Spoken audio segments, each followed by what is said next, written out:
Power Plugs and BLeaf in Visionaries. It is I, B Green, aka BLeaf Narrative, greeting you.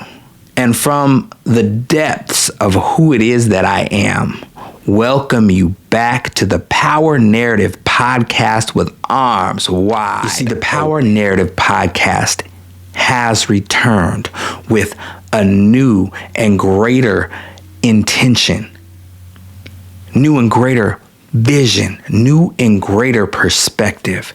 So join me, become a part of this community as we have spirit-led conversation with transformative power. And as always, raising awareness, inspiration, and motivation through the power of story. Thank you for coming back. Thank you for growing and taking this journey with me. Together, there is nothing that we cannot accomplish. Enjoy.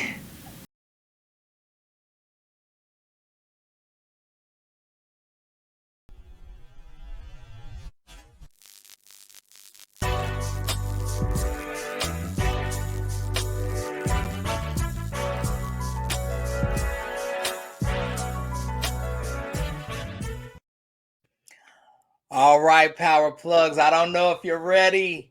I really don't know if you're ready. I really don't know if you understand what's about to happen. Our next guest is a true compassionate leader and catalyst for positive change. First becoming a registered nurse after noticing a trend of health struggles within herself, her family, and her community. And second, digging deeper, she felt her nursing degree alone wasn't enough to help fix her main area of concern, looking and not finding a voice to speak for those who suffer in silence. She continued her educational journey to become that voice for human rights and social justice, to bring sugar awareness to communities of color. Today we have with us Shun Foreman in the power plant. How you living?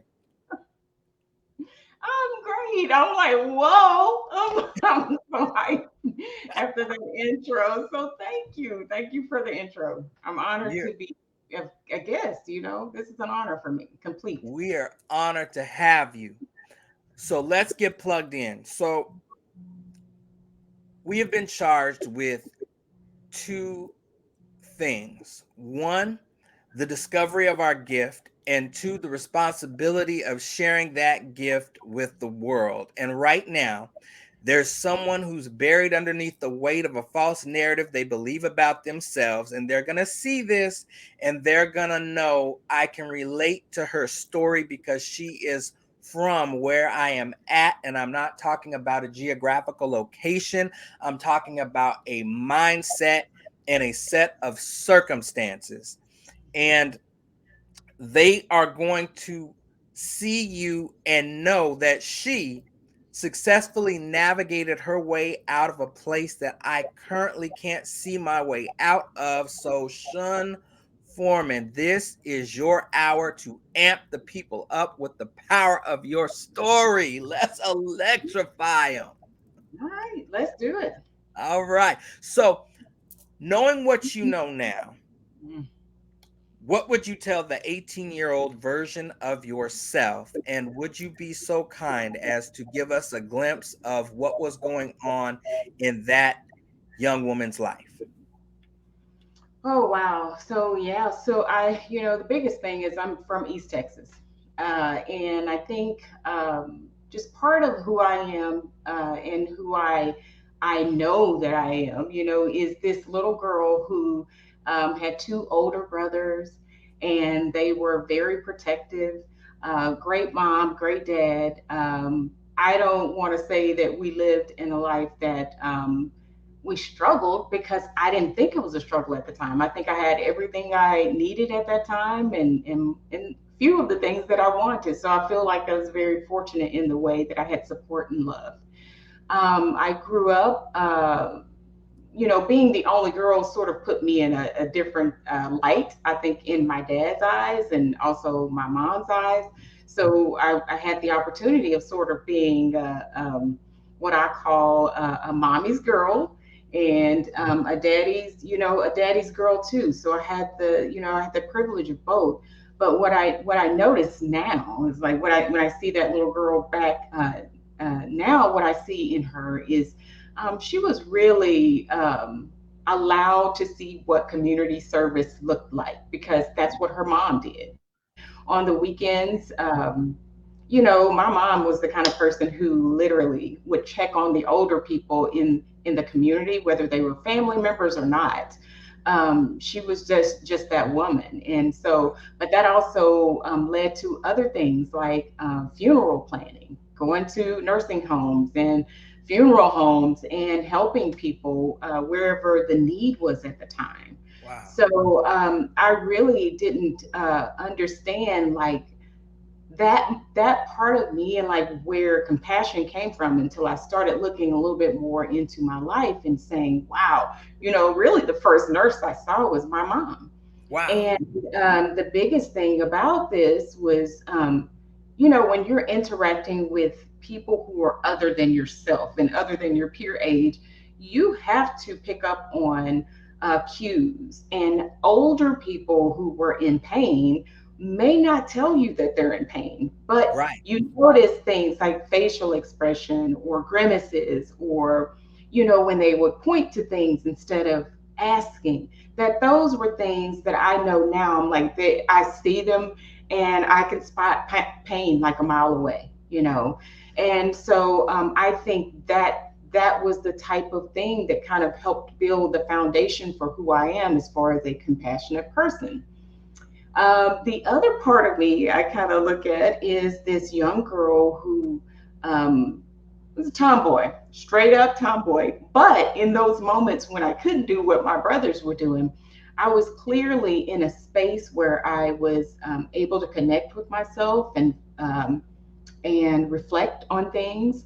And one of the things that I really enjoyed doing when I was a younger girl was I had baby dolls, Okay. and I would line those baby dolls up and literally like teach them, and to the point to where I would make their assignments. I would hand their papers out to them. I'd have red pens. I'd mark the Come paper on. wrong.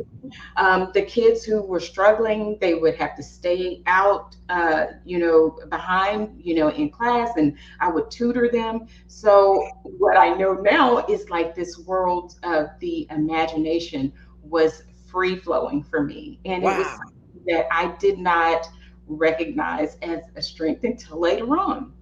Wow. So the compassionate world and the education world, those two worlds collided one day. And I remember the day when one of my baby dolls got sick. And I literally like to say she got sick. I noticed something about that particular baby doll, and she was sick. And my thought at that time was literally like, just treat her like you see the older people in the hospital. If she's Wow. sick, treat her like she's sick. And so I got like a little Ziploc baggie, and I put some water in it. It was half full. And I got a piece of tape and I taped it up to the bedpost. And I used a needle and a thread, and I put the needle into the baby's arm. Yes. Wow. Yes, I did. And I think about that time, I may have been 6 or 7.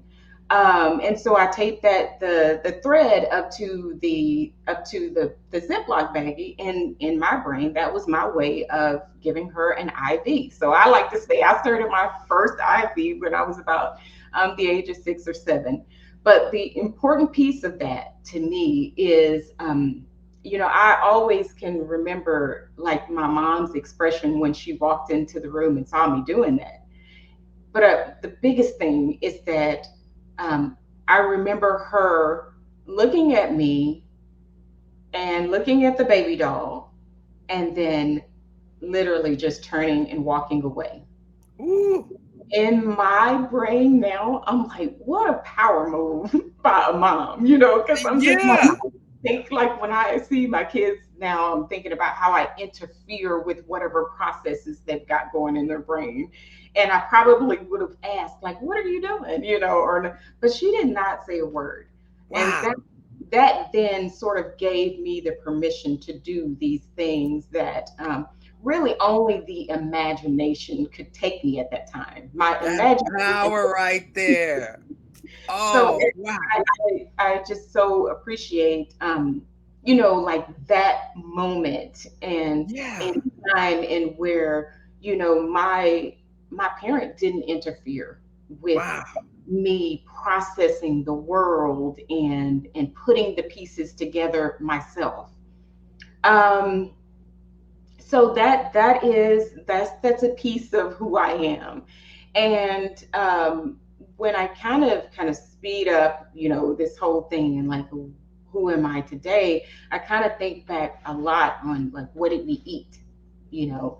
And so I think I ate like most kids in the 70s and 80s, which was we had a protein, and usually you're going to have a starch on the side and another starch probably, and Right. but what is so strange is like if I had corn, well, I'd put sugar on the corn. And if I had sometimes you got parents that put sugar on your green beans. And definitely if you had rice, I'm from the South, like I Okay. said. Yeah. Yeah. I'm putting rice on, sugar on my rice. So I think about, that thing, the compassion and the imagination, and then sort of, my information, how I looked at sugar at that time, is that's a part of me. And the other part is like, how did like sugar sort of become like a reward? My dad is a self-employed, at that time he was a self-employed rose grower. So I like to say I used to go out into the rose field, because they always used to say you were never much help because I didn't like it. I was like, I didn't know. But my brothers were good, and they knew how to grow roses. I think I was just out there because they didn't have anything else to do with me in the summertime. But one of the things that we would do, and he would always say, in a way that was very loving, that basically at the end of the day you can get some zuzus. And zuzus back then for us were like basically going to the corner store and just getting junk food. So Okay.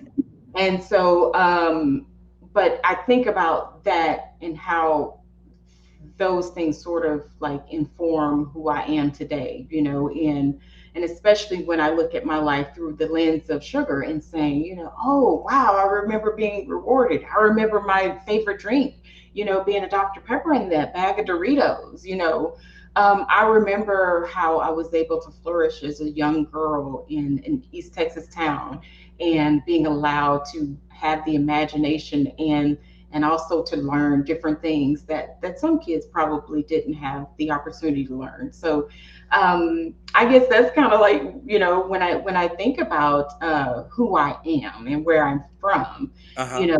know that's kind of it. So my 18-year-old self, when I put the spotlight on her, you know what, I think she was really, I don't 18 is, you are so trying to get out of the house. Yeah. Yeah. You just don't know, like you don't know what you're doing. I do remember thinking like, I know I want to go to college, and my mom sort of gave me the option, like, college, you want to try to go to college or you want to get a job.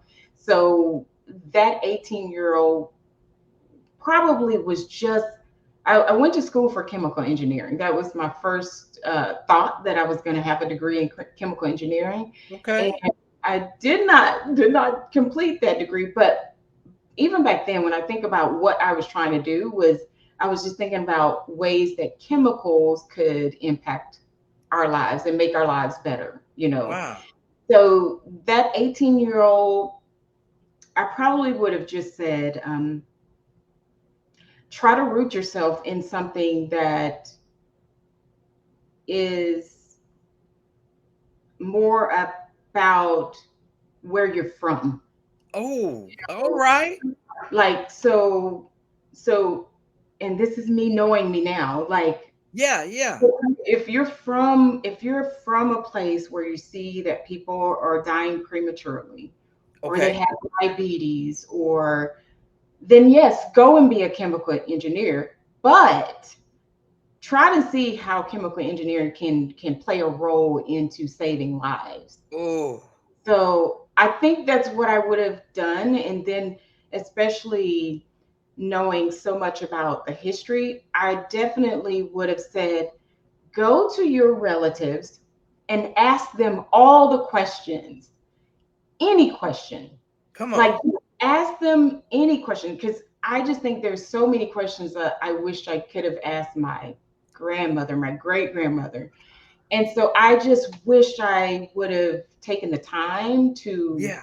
ask those ask any question. Like, my great grandmother had a lot of kids. Like, Granny, why did you have so many kids? You Right. know, how did you make it with all these kids? Like, Right. so I wish I would have done that more. And I wish, for any 18-year-old that's listening, that's where, because you're going to find yourself at a point one day where you're going to have a lot of questions, but Woo. no answers, or Right. no support. And a lot of things, we kind of just need to know, like, what they're rooted in. Like, if my grandmother had 10 kids, I just need to know what is that rooted in. Was it rooted in Right. love? Was it rooted in survival? what Yeah. what was it rooted in? So I think that's what I would have told my 18-year-old self. That is so much that you just put, like, I love the stories and I love the result Mm. of that powerful answer, being rooted in where you're from. And just to think about what you said about what your father did, growing roses, and the whole root being rooted. Ah, this is taking me out, y'all. Wow. Okay, I'm not gonna get caught up because I can. That was power. Um, I think you've answered this question, but I'm gonna ask it anyways. Can you tell us the story of how you discovered the gift that lives within you? Oh, yes. Oh, so the weird thing is, I think we tend to, for me, I will say that I've always tended to gravitate around things that they were like two steps ahead of me, like where I was. So, for example, like, when people would talk about like gratitude, and I'm like, or yoga, or Yeah. retreats, my brain, at at the moments that sometimes I was going towards those things, I wasn't ready for it. But what I noticed now, I was ready for positivity. I was always sort of saying it's okay to be uh to move out of your comfort zone. You know what I'm saying? It's Okay. okay. So I think that nursing has a way of doing that, because every patient that when you walk into their room, I like to say it's their room in the hospital, you realize that you're connecting with an energy, and a person that could be here now and not within the next hour. Truth. Truth. And then, so when those worlds sort of kind of merge for me, and I'd like to say maybe, it's early years in my nursing career where I realized that, uh, gosh, this is so hard to say. I really hadn't thought about it, but it's hard to say. But, like, no matter what, like, I feel like Black people are dying prematurely. Yes. And when I see that, for Black men who are struggling to survive police brutality, or diabetes, or cancer, And so that same thing I think I was seeing in the healthcare setting. So I I've always sort of thought of life in like how do we prevent ourselves from becoming a statistic? Like that's what I say so much in my household is like Wow. how do we Wow. prevent becoming a statistic? Because that's what Right. it is at the end of the day. It's like so um and I had to go back to Trayvon Martin Okay. because I was listening to a radio station at the time, and the radio station that the he would always say, and it was Joe Madison's The Black Eagle. He would always say, "What are you going to do about it?" Mm. And I'm like, you know, I don't like to fight, and Right. protesting is not my thing, you know. So like, how do I do this with compassion? How do I, pull from Yeah. education, imagination? How do I do all of that and then yet still see things and then try to go towards like what I was thinking at the time was like justice.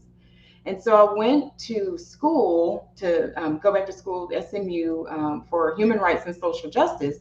And I was just like, every class I'm going to take, I'm just going to look at it. I'm going to receive the information, but see how it applies to healthcare. Oh. How does this apply to healthcare? So Yeah. when I was taking a course on the Holocaust, like how does that apply? Well, there was so many, so many rights that were violated in healthcare when you study Right. the Holocaust that you're just like, oh my gosh, you know. And so even ethics. So when you look at ethics and biomedical ethics, it's easy to put those two hand in hand. So women's rights, it's all, you know. So I was really fortunate to go through this program and then have an opportunity to do a thesis at the end. Okay. The thesis was to me buying me some more time because I truly love school. Like I love going to school. I love the courses. If I had a choice right now, I'd be there right now. Just because the information was always fascinating, how evil and great we can be as humans. So Right. um, I I started thinking like, oh, okay, I'm going to do like a paper on or a thesis on um, diabetes and Black people because that's kind of what I'm like, I'm a nurse. It'll be easy, right? And the weird thing is, yes, it was easy, and yes, all the articles had already been written. So if I was thinking about it, I was like, let me pull up this. What about this topic? What about this? Okay, those papers were already point that I received from that was that listen, there are no more discussions that need to be had about diabetes in Black people. It's Okay. done. Okay. So I just said, well, what can I pull out of this? And that's where I started to pull up sugar. Sugar is the root, it's the root cause. The root. Come on now.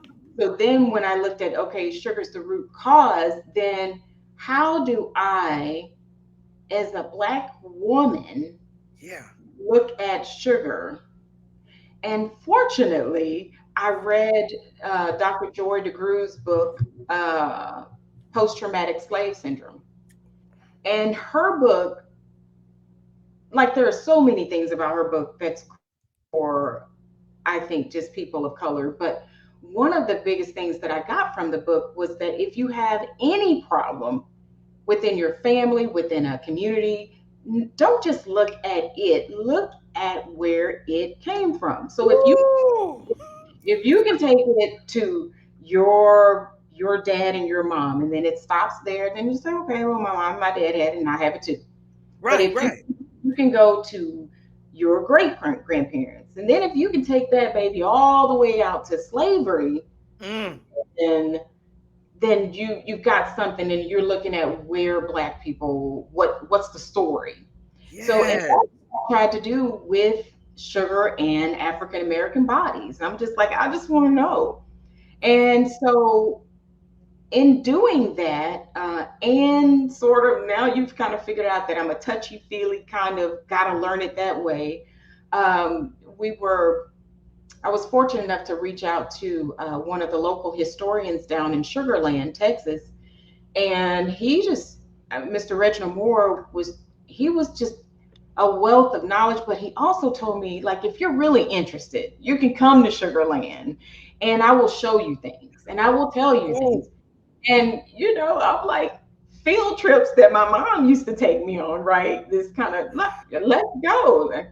let's Baby, can you go. take me to Sugarland? So we go down to Sugarland and uh, there's so much about that. Mr. Moore has passed away now, but there was so much about the trip that is personal to me because to me, it's like when I think about him and what he's done for the Sugarland 95. Um, for one, he exposed history, but the other part too is when he told me that young lady, he said, I had not connected sugar to my health. He had connected it to convict leasing. He Okay. hadn't connected it to my health. And he said, you need to keep doing what you're doing. Now, when I think back to him saying that, I don't know, I guess I'm just more, it makes me reflect on like the moment that my mom did not interfere with my process, Yes. imagination. Like, what would have happened had Mr. Moore not said that? Right. I don't know. I still don't think. I think it just would have been a paper. I would have been done, right? Because there's enough in the books to say I know enough about sugar and the African American history, right? So to take it one step further, I was like, I've never been to a plantation before. Okay. So let's just see how if I can do this. Like, let me just go down to New Orleans near the plant. There's several plantations, sugar plantations down there, and let's see what happens. Wow.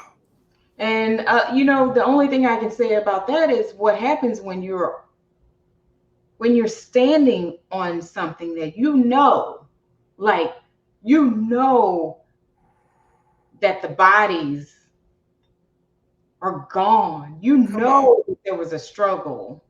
Yeah. You know that there were mosquitoes. You know that they had to try to figure out how to survive through hurricanes back then. You Ah, know that there were snakes.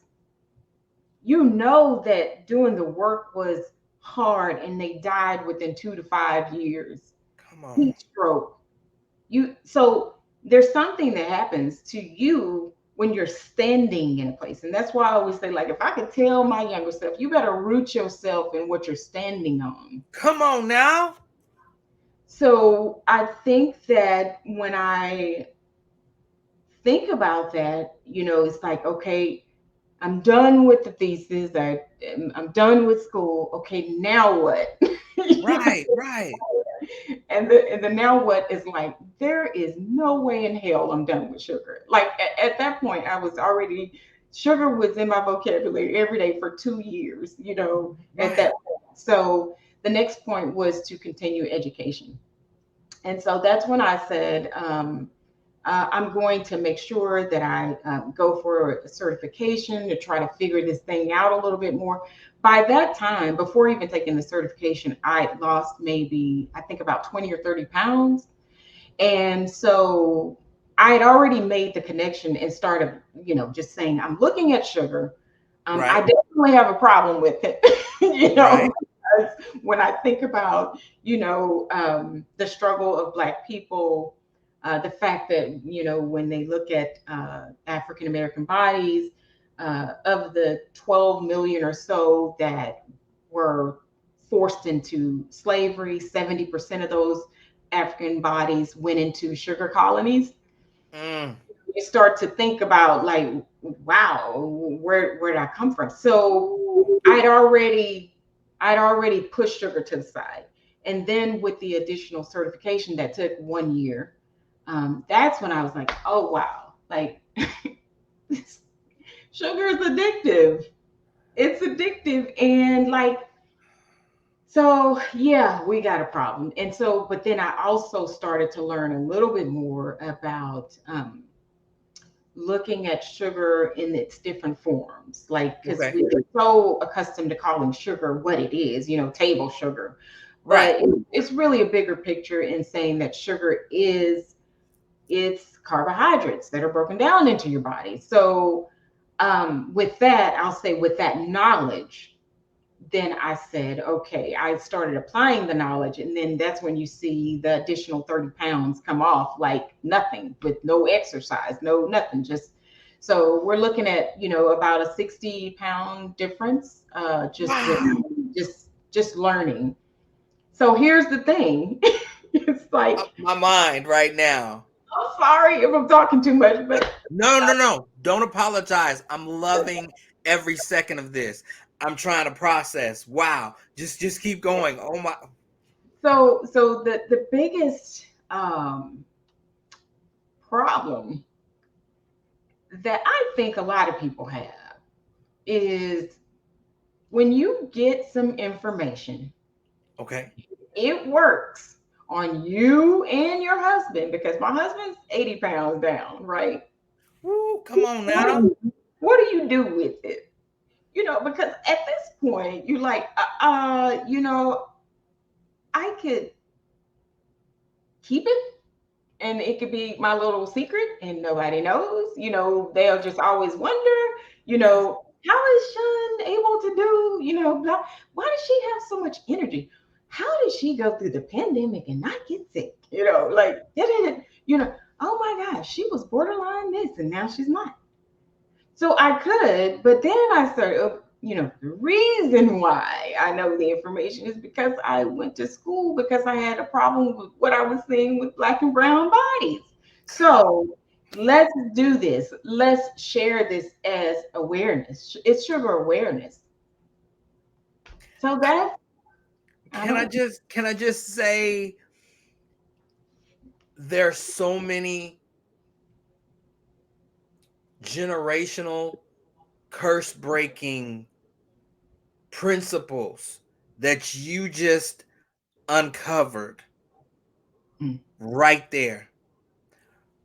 Power plugs, if you're listening, just pause for a second and think about what this leader of ours just said.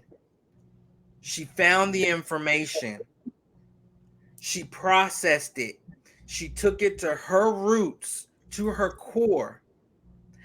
She didn't stop there. She applied the knowledge to her own life first, saw the results, and then shared it with the world. Are y'all hearing this process?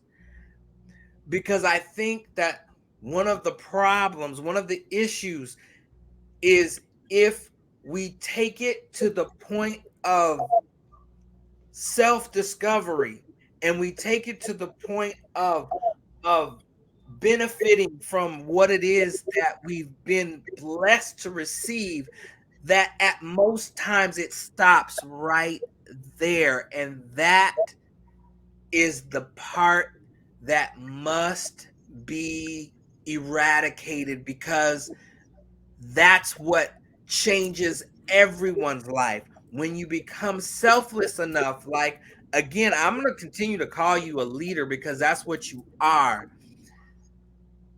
That's what differentiates the issues of the past with changing the narrative of the future. And God bless you for what you just shared with us, just in, and we're not even done, just in asking how you discovered the gift that lives within you. God Almighty, that right there. Okay. All right. So were you finished answering that question, or was there more? Because, like, please, if there is, I, I I'm think here for it. I think just going back to finding purpose, it should be a question every day. Like if you don't know what it is, then it should be a question that you ask yourself every day because you're going to lead up to it. And especially Mm, if you're asking yourself that question. But I think knowing what I know now, I thought like, because I used to ask myself, in the purpose driven life and all that, I've read those books. I I thought I understood it at the time. It's like, oh, your purpose doesn't have to be as big as you.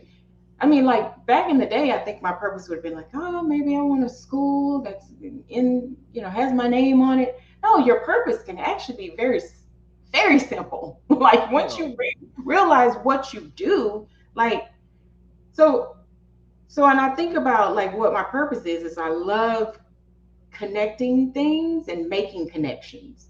Come on. So when I walk into a room now, like, oh, like I don't have to be best dressed. That's not what I did. That's not my purpose. Come on I now. don't have to be rich. I don't have to be tall. I don't have to be skinny. I just want to walk in the room in my purpose. When I walk in the room in my purpose, guess what? That doesn't even apply to being in Tyler, Texas. That applies. You can drop me in the middle of Zimbabwe, and Come guess what? on now. I am going to be in my purpose, which is I'm going to make connections and connect people. So, and that's it. Like I just think about like purpose is so simple. If you find that one word that you could do anywhere in the world, anywhere, Right. what's your purpose? If That's y'all are not listening, like receive these gems because she's throwing them at you. She's throwing them at you. Come on and catch them. What? Okay, so can you tell us the story of when and how you discovered you had a responsibility to share that gift with the world? I think that was pretty clear. After figuring out like what worked for my body, what worked for my husband's body, um, and knowing that it wasn't that difficult. Like I think sometimes when we try to explain things, if you can't get it to a point to where it's really simple, then it is difficult to share. But if I can tell you that sugar awareness, like, listen, if you read a label, if you set some guidelines and boundaries about how much sugar you're going to put, then, and that's all I'm telling people. I didn't say that they had to know all the chemicals. I just said, look for some of these chemicals that we know are sugar. So it's simple. Like literally, it's something that could be taught to anyone. It's something that so when I figured out that it could be that as simple as that and just eating whole foods, then like that's when I figured out like I've got to share it. I've Okay. got to do it. So it wouldn't make sense not to, and especially if I am, we go back to like being a nurse first, do no harm, and all those things that you hear. If you're really in the business of saving lives, then you're really going to help. You're really, it's really about prevention. Yes. So, and I guess the big thing too is like if just knowing that wisdom does work for some people. Like not everybody has to go through something really, really hard to get the lesson. So Come on now. for those that want to receive it, give it. For Yeah. those that don't, then they may need something a little bit more structure or a little bit more time or to hit rock bottom. Right. Because everybody learns different. That's right. But so I just think that at the point where I figured out like how to use the purpose was just when I figured out it was easy. It's like you don't share things that I mean you will you need to share things that really are going to help people. Right. Like that's like if we just had floods not too long ago. If you know that that road is flooded down there, you have to tell somebody, listen, don't go that way because the road is flooded. That's Come on. my responsibility. See, that's beautiful. And I want you to know that is a gift because a lot of times things that come natural to us, we don't understand our gifts because a lot of people will, yeah, the road's flooded, but they're only concerned about themselves and they don't see that or feel that responsibility to help someone else. It's not, unfortunately, it is not something that comes natural to everyone. And that's what, again, differentiates a leader from someone else. It is taking that responsibility to do the work. And I applaud you. I applaud you for it. This isn't one of the regular questions, but if you could fill in the blank, because a lot of people don't know what the Sugarland 95, they don't understand, they don't know who they are. Could you just fill us in a little bit? Absolutely. So, I guess I'll start with just saying it's a part of Texas history that not many of us were taught or knew about until recently. They were actually, it's a story. It's not, it's a true story that's predicated on the premise of understanding and learning about convict leasing in the state of Texas. So convict leasing was known throughout the South, and it was something that states or third parties would they would get into a system that was connected with the penitentiary system, and then they would basically use prisoners to do work. So that work, we have to think about the time period. Well, why do you need work? Well, after 1865, and after in Texas a little bit later, right? uh, Yeah, once about we, that. once we received our freedom, then freedom meant a lot of different things for a lot of different people. So, for the people who were plantation and slave holders, they had no more workers. Hmm. So, on the backside of it, and it didn't all happen overnight, the prison system was created to sort of get that labor back. To And mass so, slavery. Yeah, yes. And so yeah. when you look at convict leasing was basically a system that was designed to have people to do the work that was previously done by slaves. So the Sugarland 95 that we speak of are actually, it's in the county of Fort Bend, and Fort Bend ISD was actually working to try to expand their administration building. And upon the land work and excavation, they came across the graves of 95 bodies, Mm. uh, 94 men, one woman, they think. And so the biggest thing about that is, had Mr. Reginald Moore, if he hadn't been there to first of all, he knew he had worked maybe 20 years or so in learning about that history, and knowing that they would come across some bodies, and knowing about the area that they would find bodies. So once he knew that they came across a grave, then he got involved to serve and protect that area, and to make sure that they worked on memorializing the bodies. And so you know Sugarland 95 is, Sugarland is not just called Sugarland for any just, it's a reason, sugar. Okay. Okay. Okay. So when we look back to what Sugarland really ended up becoming, was Imperial Sugar. Are So y'all the paying attention? Are Imperial, y'all paying attention? yeah, so Imperial Sugar, if you march that back, then you'll look that Fort, they had several camps that were before that. And then before that, it was plantation. So, so that's that story that I'm talking about. You kind of have to figure out what you're rooted in, and then take that story back, because Come on. Imperial Sugar you know, just didn't come up. They didn't come up with the name for just no reason. It didn't happen to be Sugarland for no reason. There's a reason why. And so when you go to Sugarland today, you'll see that it's a beautiful, I mean, like, it is one of the most beautiful towns that I think you could live in. And a lot would have been hidden or unknown had it not been for Mr. Reginald Moore.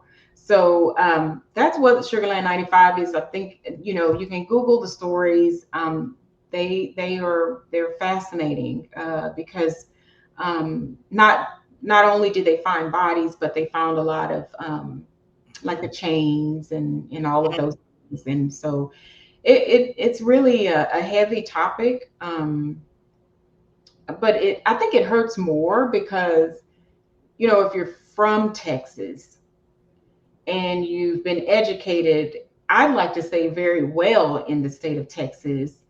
Um, and if your narrative that you've always thought about Texas and slavery was cotton, you didn't ever think like sugar. Right. Where, Right. where did this whole sugar topic come in? Like, so it really kind of blows my mind, when I think about how much we just don't know. And that's why I say, if I would talk to my 18-year-old self, I'm like, girl, figure out where you are, figure out why they named that store that. Why is this street named that? Right. So, and that's kind of why I feel that way.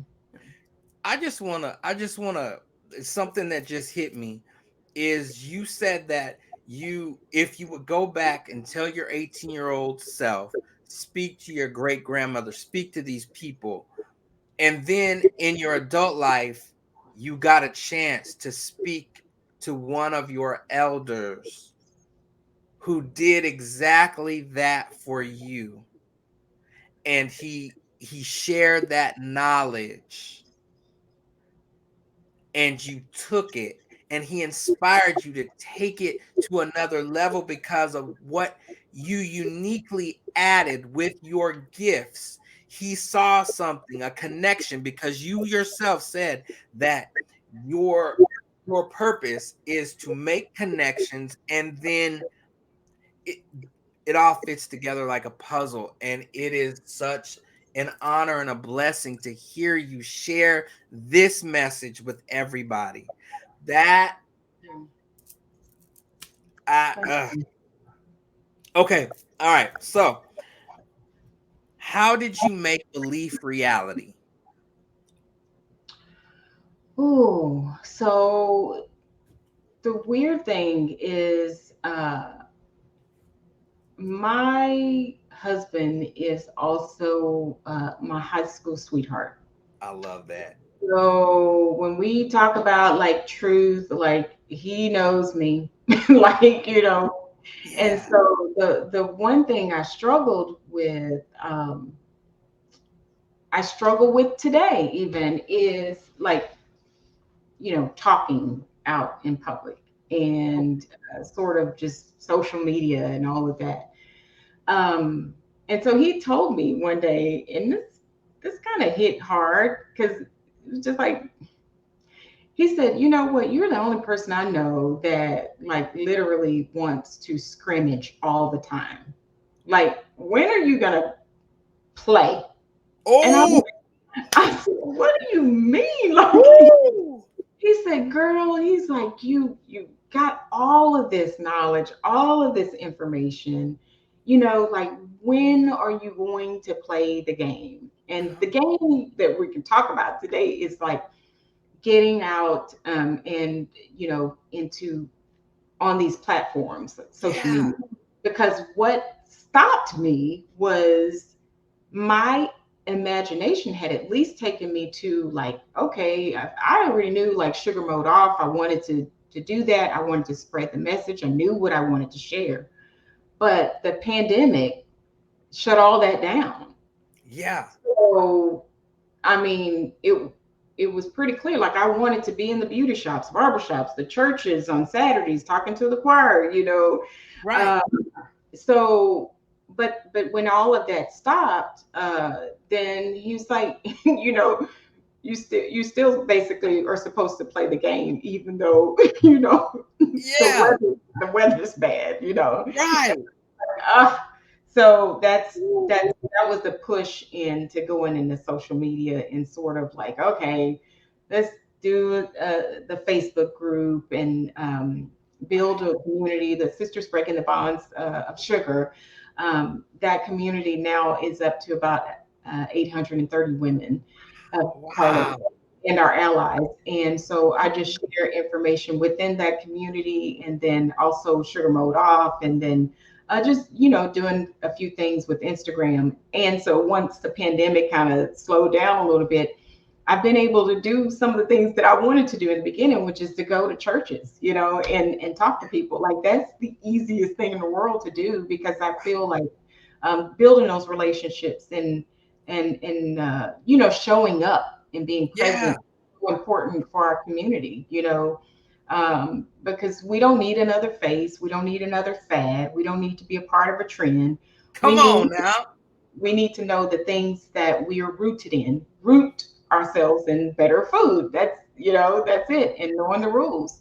So I think, but I will say too, like the anxiety and the fear and the self doubt and the negative self talk, all of that was very heavy when I was on sugar, like a lot of sugar, like that the shun that we have now, like anxiety, all of that. I may have a little, but it's like it's not going to stop me, and I'm not going to do self sabotage and all of that. If I Wow. so all of those things and the freedom that comes with just giving up sugar, and not totally, y'all. We can talk about that later. Not Right. completely. You can still have some, as far as like fruits. That's I still do fruits. So um, but yeah, I think all of that had to do with the chemical part of my brain, right? Wow. The chemical part, because we always think about just our bodies and kind of like our experiences Yeah. that make us that, and the chemical. There's a chemical part of us, of our being. Oh, So, and that sugar thing is something that it controls you versus you controlling it. that's power. Th- Okay. So I just understanding what you're saying in different aspects. You know, sometimes we speak on a surface level about very deep things, and to find out, in order for you to make belief reality in your own life, it wasn't that you had to add something to yourself rather than take something away that was preventing the growth that that was within already. And that is a powerful if you all don't learn anything else from this discussion, which there's plenty to learn from, that right there about you are who you are, but there's things that we've put on that cover up and hide and prevent the real you from coming out. You wow. I'm it doesn't take it takes a lot for me to be tongue tied and speechless, but that was powerful right there. Thank you so much. Okay, so I just want to share just how spectacular this moment is for me to have you on the show and to get to know you as an individual. And I do you have time for me to share this real quick? I got it all the time. This is your day. This is B Green's day. Again, it ain't about me. It's about shining the light on our honored guest. But I just want to just share this. Me and my wife were sitting on the couch the night before. My wife was like, "Babe, I found this show, and you have to see this show. It's about food, but in a different twist to it." And there's this episode that I'm not even going to tell you about. Just when you come home in the morning, when you wake up and get it together, we need to watch this show. I'm not even going to name the show. I want you to do that in a second, and if you'll be so kind as to share that with us. I came home the next day, turned on the TV, and we watched this show, and it was about the evils of sugar and the dark history between our people and it. And this wonderful, powerful leader that we all are seeing was on the show, and she was sharing her story. And both my wife and I were mesmerized by not only her presence, but the fact that she uncovered something that we were both struggling with, that we different things that we have to learn our way out of. And just to know that we were watching a television show, and the person that was on TV, we just simply reached out in support. And then now she's on this show. Like, this is monumental, because you're a leader who is way ahead of her time. I'm not. I'm just telling you from within what I notice, what I am aware of. And um a part of what my motto of everything that it is that I do is to bring awareness, inspiration, and motivation through the power of story. And you, Miss Shun Foreman, are the epitome of all of those things. Um, so we were watching the show, and I was blown away. If you'll just tell us about the show, the name of the show, and how you got involved. That is so. When I think about that, it's crazy. So first of all, let's put the Queen Viola Davis out there. You know, it literally is a project that she. It was like her her her power and her Yeah, presence and yeah, her resources that were able to make that all happen. And the there was so much about this. So the name of it is Hungry for Answers.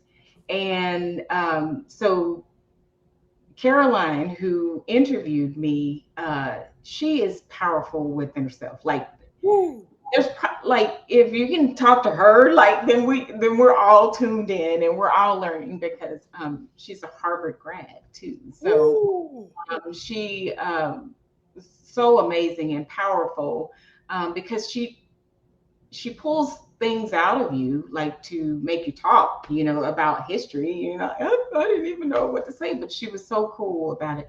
But and then the I'm trying to think of Grace. Grace Douglas was also one of the producers, which they basically Grace reached out to me and asked me to just do a part on the show. And you know, when I think about like the shy shun, you know, or the self sabotage, or the like, there's no way I would have done anything like that. Wow.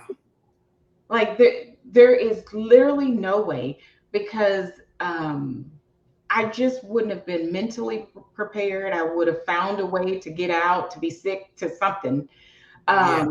But you know, you are talking about it and just walking in your purpose. There's the confidence that comes with walking in your purpose has more to do with the courage, you know, that it takes to just walk in your purpose. Like, and so when I was asked to do the show, it was just one of those things where I'm like, you know, there's so many things on social media, and you like, and when you're new to it all, it does kind of seem fake that someone would reach out to you to ask you to do, you Yeah. know, anything like that. So it was just a moment of, you know, honor and respect for what people who what they do behind film, you know, because Yeah. we get to sit down in our homes and watch a show that's well formatted, well edited, and it looks great. But the work that they do behind the scenes is incredible to me.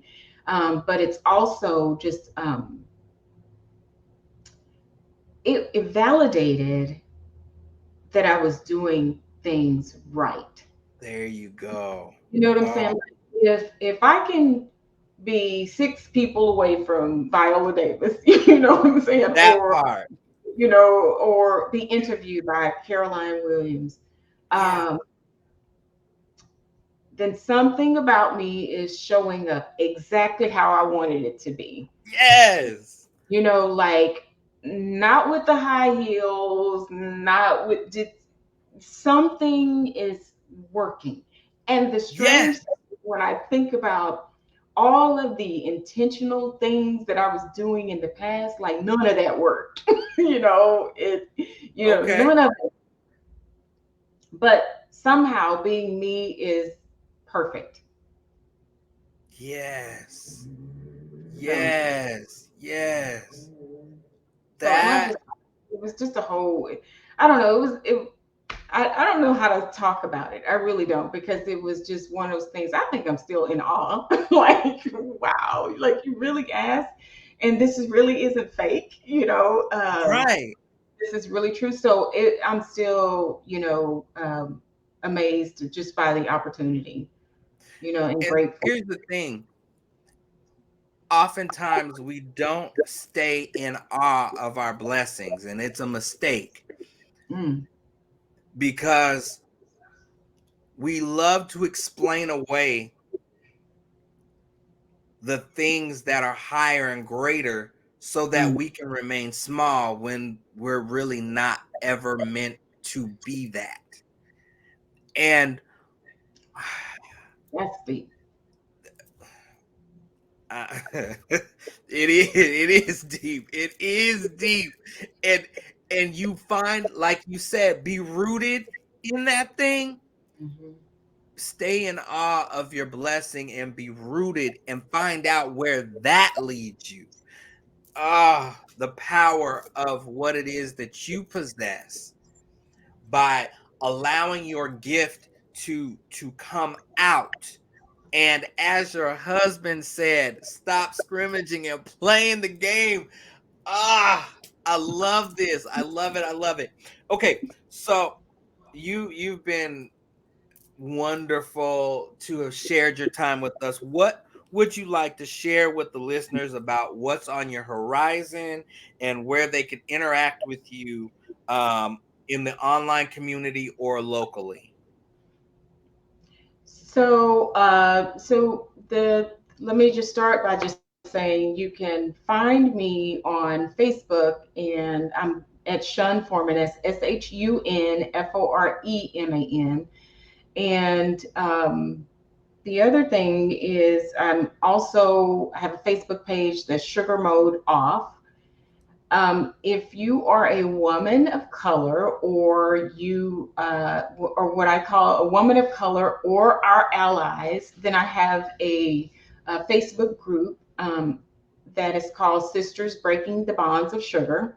And I think that should be reachable. Like if you just type in Sisters Breaking the Bonds of Sugar, you should see it.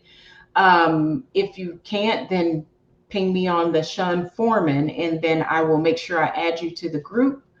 I try to engage and keep discussions open about sugar and our history and our health. I try to keep it simple. I think if you know me and you know me well, I just try to do a good job of recycling the basics. There's no reason to reinvent the wheel. So Okay. I really just try to keep the basics out there. And then also on Instagram, I'm Sugar Mode Off.